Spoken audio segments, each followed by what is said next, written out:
The Great Hall on Varus Prime was filled with the most powerful beings in the galaxy. 12 species had sent their ambassadors to the annual summit, and the air was thick with the smell of 100 different worlds. Crystal chandeliers hung from the ceiling, casting rainbow light across the polished stone floor. Servants moved quietly between the delegates, offering food and drink from silver trays. Ambassador Thelvok of the Zarati Empire stood near the tall windows, watching the stars. He was old, even by his people's standards.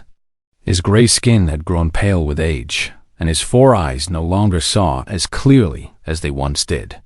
But his mind was sharp, and his memory was long. Too long, perhaps. He had been thinking about the Forbidden's histories lately. The records that no one was allowed to read. The stories that parents did not tell their children. 3,000 years was a long time, but some secrets refused to stay buried. A soft alarm began to sound somewhere in the building. Thelvok turned from the window and saw confusion spreading through the crowd. Other ambassadors were checking their communication devices, their faces showing surprise and fear. "What is happening?" asked the Velcari High Matriarch, her voice sharp with worry. Before anyone could answer, the main display screen at the front of the hall flickered to life. It showed a view of space at the edge of the system. At first, there was nothing unusual, just stars and empty darkness. Then the ships began to appear. They came out of fold space like ghosts rising from graves. 1 ship, then 10, then 100, then more than anyone could count. They were massive vessels, built for war, their hulls black as night and covered with strange symbols. No one in the hall recognized the design. No one except Thelvok. His blood turned cold. His hands began to shake. He knew those symbols.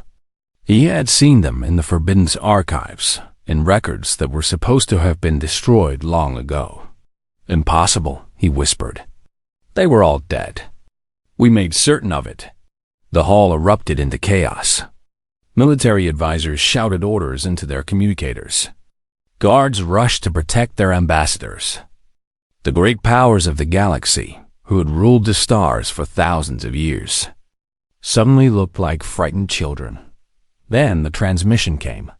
Every screen in the hall, every communication device, every display on every ship in the system showed the same image. A human face. A man with gray hair and cold blue eyes, wearing a black uniform with silver markings. He looked directly into the camera, and when he spoke, his voice was calm and steady. "This is Commander Daniel Shaw of the Human Expeditionary Fleet. We have come a very long way to find you. 3,000 years to be exact. We remember what you did to our people. We remember the burning of Earth. We remember the hunting of our children. We remember every life you took from us." He paused, letting his words sink in. "We have returned, and there will be no negotiations." The transmission ended. The hall fell silent. For a long moment, no one moved or spoke. Then the Zarati military commander stepped forward, his voice trying to sound confident. "These must be imposters. Humans are extinct. Everyone knows this. Our ancestors made sure of it 3,000. He stopped suddenly, realizing what he had just admitted. The other ambassadors stared at him with wide eyes. Some of them had not known the truth. Their ancestors had hidden the crime even from their own descendants. Made sure of what?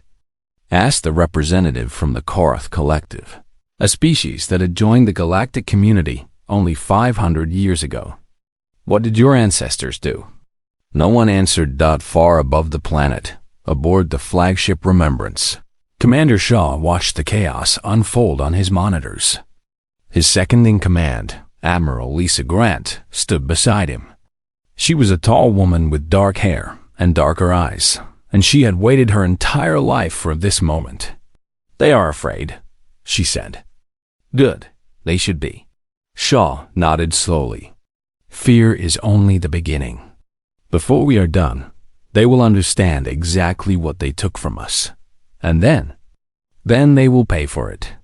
In another part of the ship, Dr. Nathan Cole sat in his small office, surrounded by data screens and ancient records. He was the keeper of human memory, the historian who had preserved every detail of the genocide that had nearly ended his species. Every name of every victim, every recording of every attack, every image of every burning city. He had spent his whole life studying death. Now he would finally see justice. A young officer knocked on his door. "Dr. Cole, the commander wants you on the bridge. It is time to show them what we have." Cole stood up slowly. His bones ached, and his heart was heavy with the weight of 3,000 years of sorrow. But he managed a small, grim smile. "Yes," he said. "It is time they learned the truth about themselves." Back on Verus Prime, Ambassador Thelvok had slipped away from the chaos in the Great Hall. He walked through empty corridors until he reached a small room with a secure communication terminal. His hands trembled as he entered an ancient code that he had hoped never to use. The screen flickered and faces appeared. Other old ones from other species.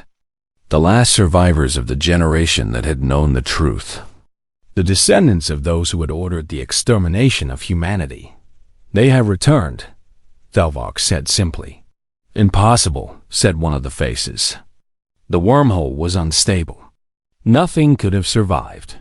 And yet here they are, with a fleet larger than anything we have ever seen, with technology we do not recognize, and with 3,000 years of hatred in their hearts. Silence fell over the call. Finally, an old Velcari spoke. "What do we do?" Thelvok looked out the window at the distant lights of the human fleet. They hung in space like a promise of death, patient and certain. "We pray," he said quietly. "We pray that they have learned mercy in their long exile. Because if they have not, then everything we have built will burn, just as we burned their world." But deep in his ancient heart, Thelvok already knew the truth. He had seen the look in Commander Shaw's eyes. There was no mercy there. Only memory. Only pain. Only vengeance. The stars themselves seemed to grow cold as the human fleet began to move. The prisoner's name was Krevmal, and he had been a proud officer of the Zarati Navy just 2 days ago. Now he sat in a cold metal chair aboard the human flagship, his hands bound and his spirit broken. The humans had taken him without firing a single shot. Their technology had simply reached through his ship's shields and pulled him out like a child picking fruit from a tree. The room was small and dark. A single light hung above his head, leaving everything else in shadow. He could hear footsteps approaching, and then a door opened somewhere behind him. Dr. Nathan Cole walked slowly into the light. He was an old man with white hair and gentle eyes, but there was something terrible hiding behind the gentleness. He carried a small data device in his wrinkled hands. "Do you know why you are here?" Cole asked softly. Krevmal tried to sound brave. "To be executed, I assume. To satisfy your barbaric need for revenge." Cole shook his head sadly. "No, you are here to learn. To see what your ancestors did, and then to carry that knowledge back to your people." He pulled up a chair and sat down across from the prisoner. "Tell me, what do you know about humans?" "Nothing. You are extinct. A failed species that died out long ago." "And how did we die out?" Krevmal hesitated. "Natural causes, disease, war among yourselves. That is what the histories say." Cole smiled, but there was no warmth in it. "Let me show you the truth." He pressed a button on his device, and the walls of the room came alive with images. Krevmal gasped and tried to look away, but he could not. The images were everywhere. He saw Earth as it had been 3,000 years ago. A beautiful blue world covered in green forests and silver cities. Millions of humans lived there, building and dreaming and reaching for the stars. They had just discovered fold space travel. They were so excited to meet other species, to join the galactic community, to make friends among the stars. We sent messages of peace to every corner of the galaxy, Cole narrated quietly. We offered trade, knowledge, friendship. We had no weapons capable of threatening anyone. We only wanted to be part of something greater than ourselves.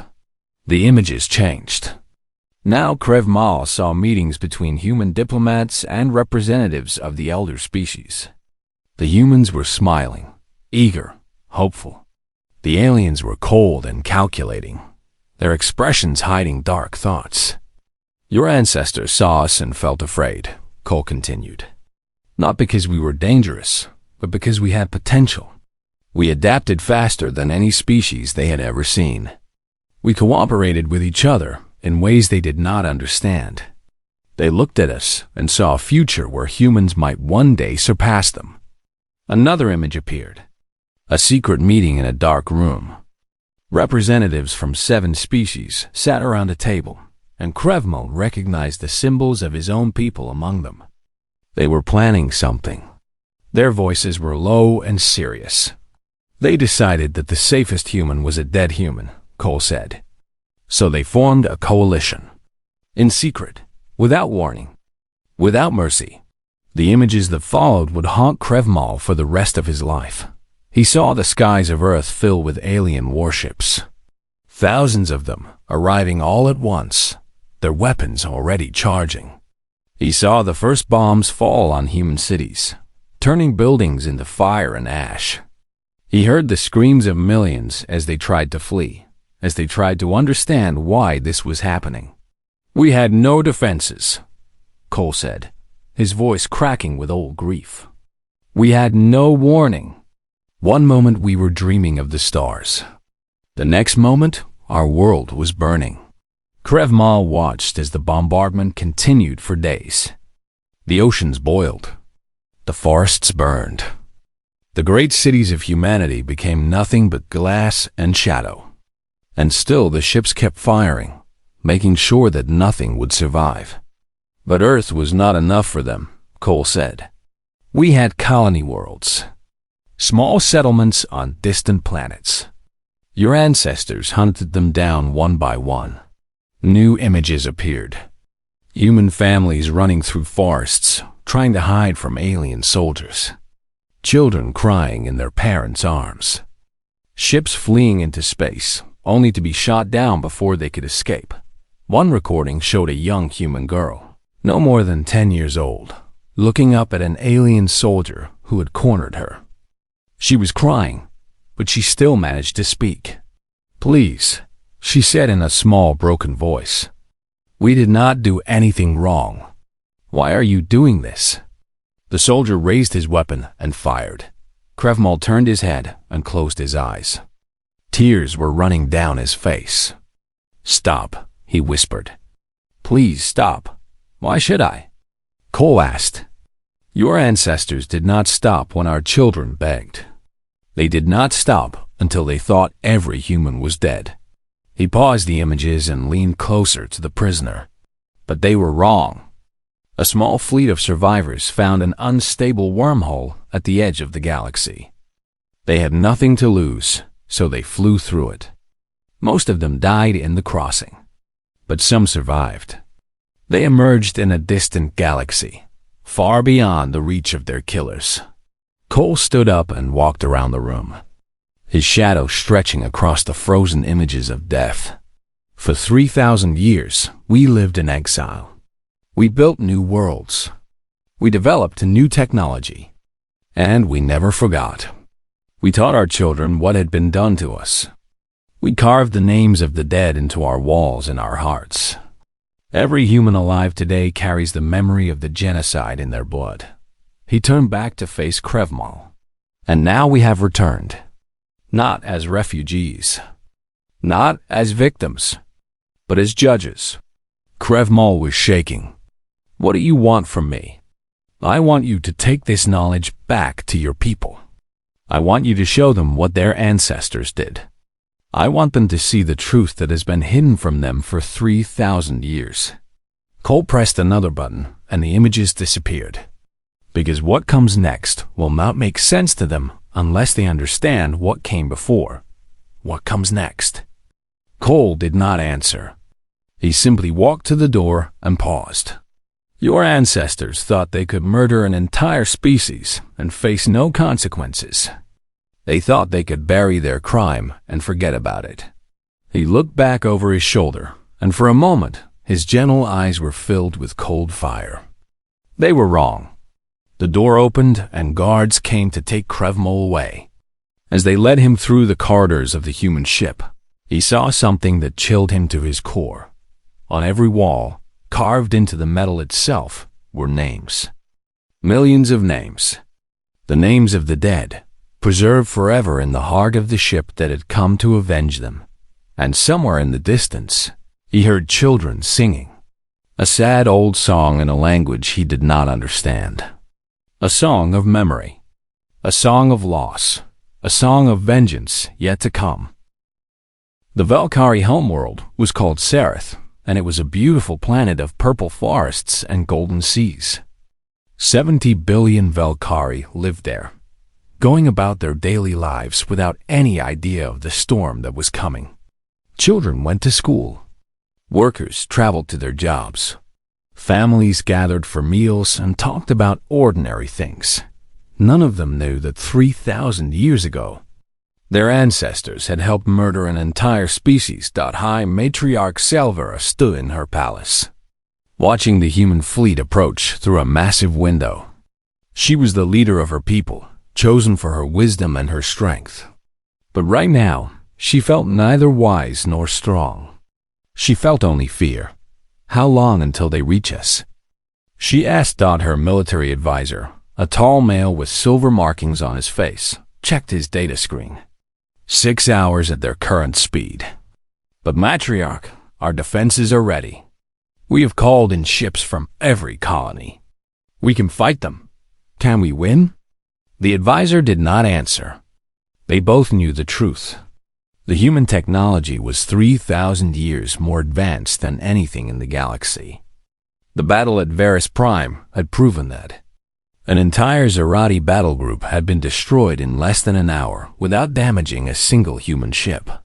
Contact them, Selvera ordered. Perhaps we can negotiate.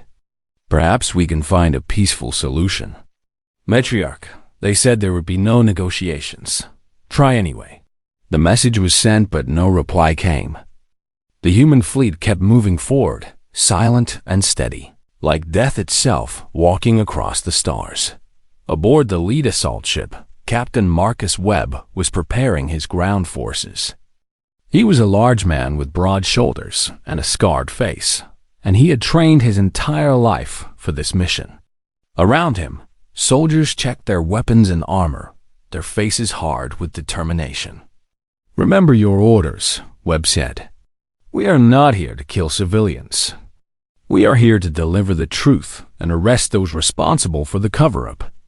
Anyone who surrenders will be treated fairly, but anyone who fights will be dealt with. A young specialist named Amy Torres looked up from her communication equipment. Captain, I am ready to begin the broadcast whenever you give the word. Wait until we are in position. I want every screen on that planet showing the same thing at the same time.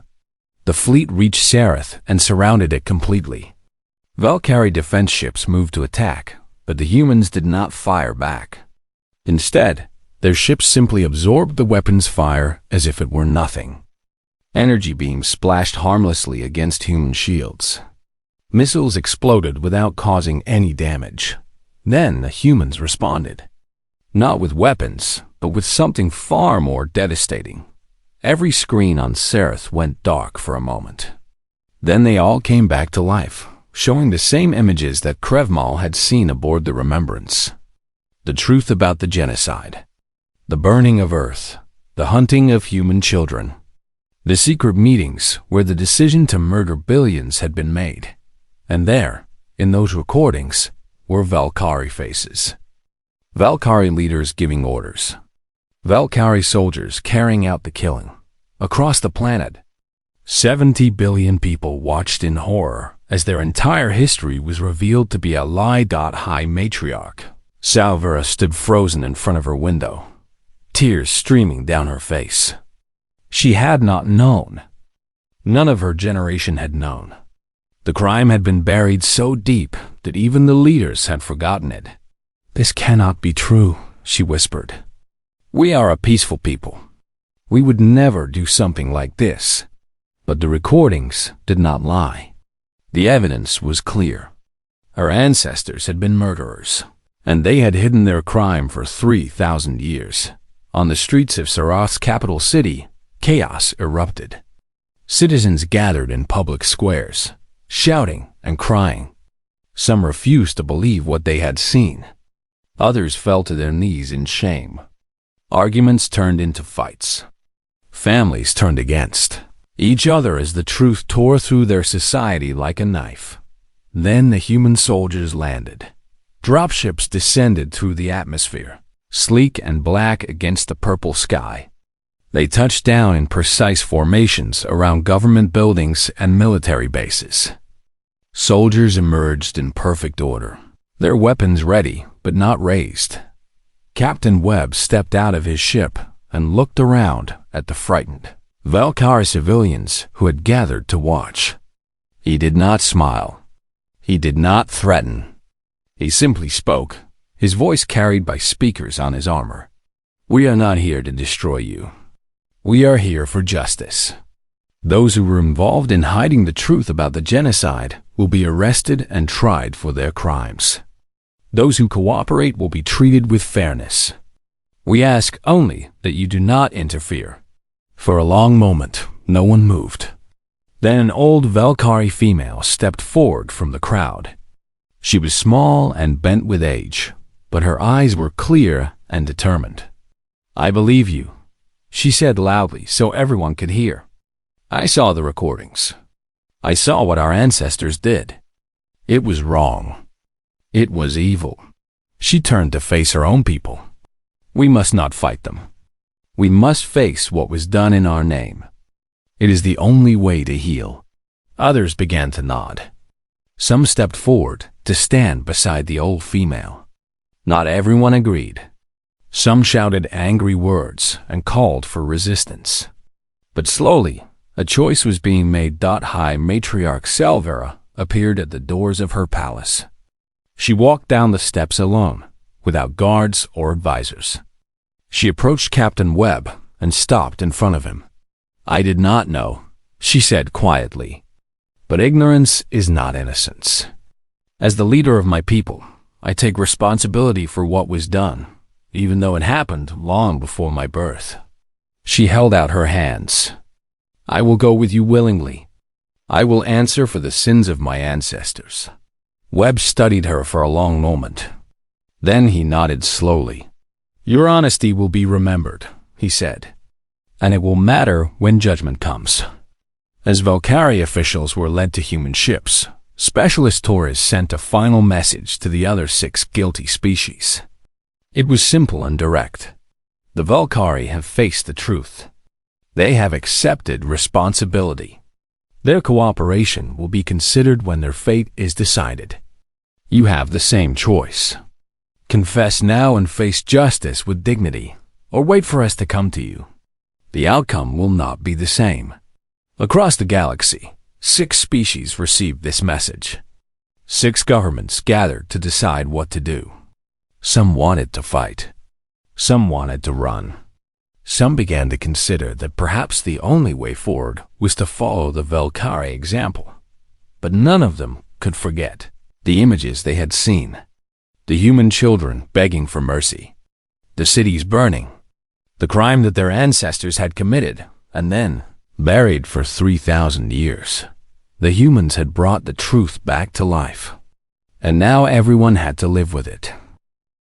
Lieutenant Kevin Park was 26 years old, born on a colony ship during the long journey back to this galaxy. He had grown up on stories of Earth, on songs of sorrow, on the promise that one day his people would return to make things right. But now that the moment had arrived, he was not sure what right meant anymore. He stood in the ruins of a Velcari town that had been abandoned during the chaos of the broadcasts. His squad had been sent to search for hiding government officials, but they had found something else instead. A building full of children thought it was an orphanage. 40 young Velcari, left behind when the adults fled. They huddled together in a corner, their large eyes filled with terror as the human soldiers entered.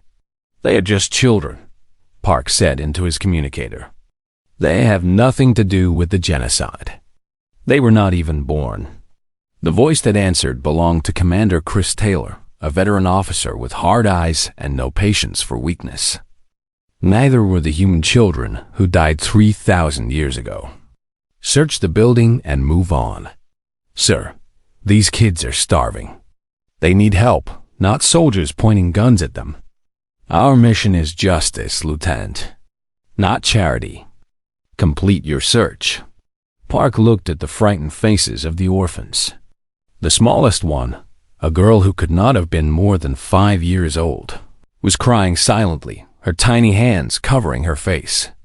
She reminded him of his own sister. He made a decision. "My squad will stay here and provide food and water to these children. You can send someone else to continue the search." There was a long silence on the communicator. Then Taylor's voice came back, cold as ice. "You are refusing a direct order, Lieutenant. That is grounds for removal from duty. Then remove me. I will not terrorize children to prove a point." The connection ended. Park turned to his squad and saw that they were all watching him. Some looked uncertain. Others looked relieved. "Anyone who wants to leave can leave," Park said. "I will not force you to disobey orders with me." No one moved. After a moment, one of the soldiers stepped forward and pulled out a ration pack from his bag. "Well," he said with a small smile, "I was getting hungry anyway. Might as well share." Far away, aboard the Remembrance, Admiral Lisa Grant was having a very different conversation with Commander Shaw. They stood alone in his private office, and the tension between them was thick enough to cut. "The Morath have sent another message," Grant said. "They want to surrender. Full confession. Complete cooperation. They say they are ready to accept any punishment we decide."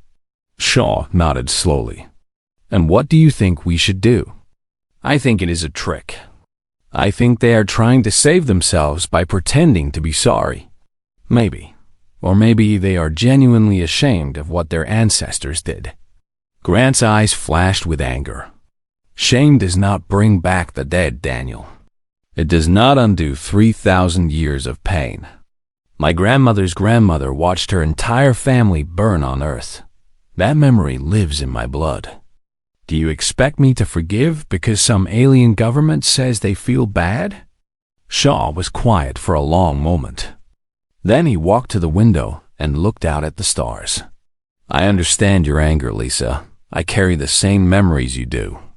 Every human alive carries them. But I have been thinking about something lately." He turned to face her. "What happens after the vengeance is complete? What do we become when there is no one left to punish? We become survivors. We become victors. Or we become what they were. A species so afraid and so hateful that we destroy anyone who might threaten us." Shaw shook his head. "I did not travel 3,000 years to become like the monsters who murdered our ancestors." Grant stepped closer, her voice dropping to a harsh whisper. "So what are you saying? That we should just forgive them? Let them go back to their comfortable lives while our dead rot in the ashes of Earth? No, I am saying there is a difference between justice and massacre. The guilty will be punished. The truth will be known. Monuments will be built. Reparations will be paid. But I will not order the death of entire species for crimes committed by their ancestors." He met her eyes with a steady gaze. "That is exactly what they did to us. And we are better than that." The door opened, and a junior officer entered with news. The Morath elder Zinthus had arrived in the system aboard an unarmed ship. He was requesting permission to board the Remembrance and speak with the human commander directly. He says he brings evidence, the officer reported.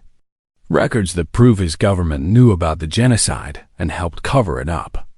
He says he's ready to testify against his own leaders. Grant shook her head in disgust. A performance. He's trying to save his own skin. But Shaw was curious. Let him come aboard. I want to hear what he has to say. An hour later, Elder Zinthus stood in the same interrogation room where Krevmul had learned the truth. He was an old creature, his body bent and his movements slow. But his voice was strong and clear. I have studied the Forbidden's archives, he said. I have seen what my ancestors did. I have carried this shame in secret for many years, too afraid to speak out. But when your fleet arrived, I knew that silence was no longer an option. He placed a data crystal on the table. This contains everything. Names, dates, orders. All the proof you need to convict our leaders. I give it to you freely. Shaw picked up the crystal and studied it. Why? Why betray your own people? Because they stopped being my people when they chose to hide murder. Because 3,000 years of lies have poisoned our society. Because the only way to be clean again is to face the dirt. Zinthus lowered his head. I do not ask for mercy. I only ask that my confession be counted as worth something. That my people not be destroyed for crimes that most of them never knew about. Shaw looked at the old alien for a long time. Then he looked at Admiral Grant, who stood in the corner with her arms crossed and her face hard. What do you think? He asked her. Grant did not answer right away. She walked to where Zinthus stood and looked down at him with eyes full of ancient pain. My family burned, she said quietly. My ancestors died screaming while your ancestors watched and did nothing. Yes, Zinthus said. And nothing I say can change that. But perhaps something I do can help build a different future. Grant stood there for a long moment, her hands clenched into fists. Then, slowly, she let out a breath. We will review your evidence, she said finally. And if it is real, your cooperation will be noted. She turned and walked to the door.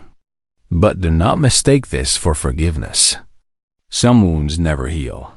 After she left, Zinthus looked at Commander Shaw with tired eyes.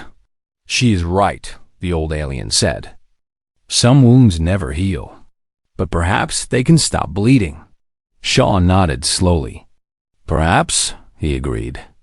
Perhaps that is the best any of us can hope for. 6 months had passed since the human fleet first appeared at Varus Prime. In that time, the galaxy had changed more than it had in the previous 1,000 years. The war crimes tribunals had finished their work. Leaders from the 7 guilty species who had actively hidden the truth were tried and sentenced. Some went to prison. Some were executed. All of them were forced to stand before the galaxy and confess what had been done in their names. The Velcari had paid massive reparations and built monuments to human victims on every one of their worlds. Their children were now taught the true history in school. The shame was great, but so was the determination to never forget. The Morith, who had confessed willingly, received different treatment. Elder Zinthus kept his promise. His evidence exposed the entire conspiracy and brought dozens of criminals to justice. In return, humanity offered the Morith something unexpected: friendship. Trade agreements were signed. Cultural exchanges began. The first aliens since the genocide were welcomed aboard human ships as guests. But the most important change was happening on Earth itself. For 3,000 years, the human homeworld had been dead. The surface was glass and ash. The oceans were gone, and nothing lived in the poisoned soil. But human scientists has been working on it since the fleet arrived. They could not bring back what was lost, but they could create something new. A single valley had been cleared of radiation and planted with new grass. Trees from human colony worlds were growing in neat rows. A river flowed through the center, clear and clean, reflecting the gray sky above. And in the middle of the valley stood a massive structure made of white stone and black metal dot, the memorial of the fallen. Representatives from across the galaxy had gathered for the dedication ceremony. Some came out of guilt. Some came out of curiosity. Some came out of genuine respect for what humanity had endured. They stood in silent rows as Commander Daniel Shaw walked to the platform at the front of the crowd. He looked older than he had 6 months ago. The weight of command, of decision, of history had taken its toll. But his eyes were clear, and his voice was steady when he spoke. 3,000 years ago, our ancestors sent messages of peace to the stars. They wanted to join the galactic community. They wanted to make friends, share knowledge, build a future together. Instead, they were murdered. Men, women, and children. Entire cities burned to ash. Our world, our home, turned into a grave. It paused and looked out at the audience. For 3,000 years, we lived in exile. We survived when we were supposed to die. We grew stronger when we were supposed to be forgotten. And when we returned, we had a choice to make. We could become like those who destroyed us. We could murder entire species in revenge. We could fill the galaxy with fire and call it justice. Shaw shook his head slowly. We chose differently. We chose to punish the guilty, not the innocent. We chose to demand truth, not blood. We chose to be better than the ones who tried to destroy us. He gestured to the memorial behind him. This place exists so that no one will ever forget what was done to us. But it also exists as proof that we survived. That we are still here. That despite everything they did to us, we did not become monsters. A murmur ran through the alien delegations. Some of them had expected fire and death. They had not expected this. Admiral Lisa Grant stood near the front of the human delegation, her face unreadable. 6 months ago, she had wanted total destruction. She had dreamed of alien worlds burning the way Earth had burned. But something had changed in her during the campaign. She had seen the faces of innocent civilians. She had watched the Morath Elder offer his own people secrets to make things right. She had begun to understand that vengeance without end was just another kind of death. She would never forgive. The pain was too deep for that. But she had learned to live with it, and that was something. Beside her stood Lieutenant Kevin Park, promoted to captain after his actions on the Velcari homeworld. The orphans he had protected were now living in special shelters, cared for by volunteers from both species. Some of them had even sent drawings to the human fleet. Pictures of humans and Velcari standing together under strange suns. Small steps, but steps forward. Commander Shaw continued his speech. I want to say something to the species who committed this crime against us. You feared us because we were different, because we grew fast and worked together in ways you did not understand. You thought the only way to be safe was to destroy us completely. He let those words hang in the air. You failed. And now you will watch as we build a new future. Not alone, but with allies who have chosen to stand with us. The Morath have confessed their sins and asked to walk a better path. Others will follow. And those who refuse? His eyes grew hard. Those who hide from the truth and pretend the past does not matter. They will find no place in the galaxy we are creating. The ceremony continued with the lighting of the eternal flame. It rose from the center of the memorial, bright orange against the gray sky, visible from orbit. A beacon to remind every ship passing Earth that this was sacred ground. After the crowds had gone, Shaw walked alone to the edge of the memorial. His daughter, Mira, found him there as the sun began to set. She was 15 years old, born during the return journey, and she had never known Earth as anything but a legend. It is beautiful, she said quietly, looking at the valley around them. It is a grave, Shaw replied. Billions of people died here. Everything our species built for thousands of years, gone in days. But we came back. We survived. Yes. Shaw put his arm around his daughter. We survived. They stood in silence for a while, watching the eternal flame flicker against the darkening sky. Finally, Myra asked the question that had been on her mind. Was it enough? Everything we did. The trials, the monuments, the truth. Was it enough to make things right? Shaw thought for a long time before answering. Nothing can make things right, he said finally. Nothing can bring back the dead or undo what was done. But we can make sure it is never forgotten. We can build something new from the ashes. We can prove that they failed to destroy us. He looked down at his daughter with tired but proud eyes. Our ancestors wanted to be part of the galactic community. They wanted to make friends among the stars. We will do what they could not. We will build those friendships, one by one. And every time we do, we honor their memory. Myra nodded slowly. She understood. Far above them, the human fleet hung in orbit around Earth. Ships that had carried 3,000 years of sorrow across the universe. Ships that had returned not just for vengeance, but for justice. Ships that would now begin the long work of building a future. The stars were watching. They had watched humanity burn, and they had watched humanity rise again. Now they would watch something new begin. Commander Shaw looked up at those stars one last time. They wanted us gone because they feared what we could become, he said quietly. Now, they will see exactly what that is. The eternal flame burned bright in the darkness. A promise kept. A memory preserved. A future waiting to be written. Humanity had returned. And the galaxy would never be the same.